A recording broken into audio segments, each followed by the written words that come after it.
Le 12 Marie, le ragazze, le bellissime ragazze veneziane che apriranno l'edizione del Carnevale di Venezia 2011.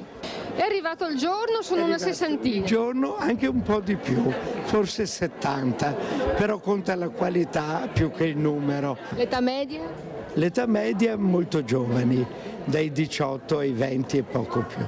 Qui c'è molta fibrillazione, la giuria quest'anno ha nomi d'eccezione come Silvana Giacobini, oltre che a Davide Rampello che stiamo aspettando, che dovrebbe arrivare, poi dovrebbe arrivare anche il direttore del Gazzettino Roberto Papetti e poi ci saranno anche altri nomi molto importanti, c'è la signora Cipriani di Venezia, c'è anche Televenezia, c'è Gianni Vindigni e poi vabbè c'è sempre Bruno Tosi che è l'ideatore di questa manifestazione che è giunta quest'anno alla 12ª edizione. Una raccomandazione che posso fare è che non è solo il traguardo di essere scelta oggi, è un modo per affacciarsi a una vita sociale se basata sul rispetto di se stessi, che poi viene di riverbero, si ottiene dagli altri. Il segreto del fascino?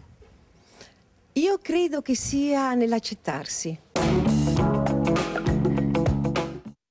Lei quanti anni ha? 21 anni. Che cosa si aspetta da questa manifestazione? Beh, speriamo vada perché ci terrei particolarmente a essere tra le Marie o comunque nel corteo perché è un'esperienza bellissima e poi da veneziana è un orgoglio. Viene dal centro storico? Io sì, sono nata a Venezia, abito a Lido ora. Il suo sogno qual è? Quello di entrare nel mondo dello spettacolo? Beh, perché no? Intanto proseguire gli studi e poi se c'è un posticino. Hai già il numero 1, quindi ti senti già in pole position? Sono la prima, sempre a scuola, anche a scuola sempre la prima, però speriamo che porti fortuna.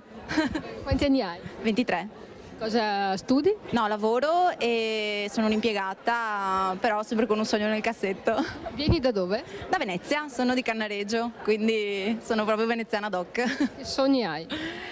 Il sogno, quello penso di ogni ragazza, insomma intanto questo, riuscire a diventare magari una delle 12 Marie e poi si ritorna alla vita di prima, finito il carnevale. Quanti anni hai? 18. Cosa vuoi fare nella vita? Beh, sicuramente qualcosa inerente alla moda e stare in contatto con la gente. Poi comunque sono giovane ancora, ha tempo per pensare. Senta, qual è il segreto del fascino? Mangiare bene, infatti si vede non sono una taglia 42 neanche 40. Misure? 44, diciamo solo la taglia e sto bene così diciamo e tanto sport e studiare, fa bene al cervello.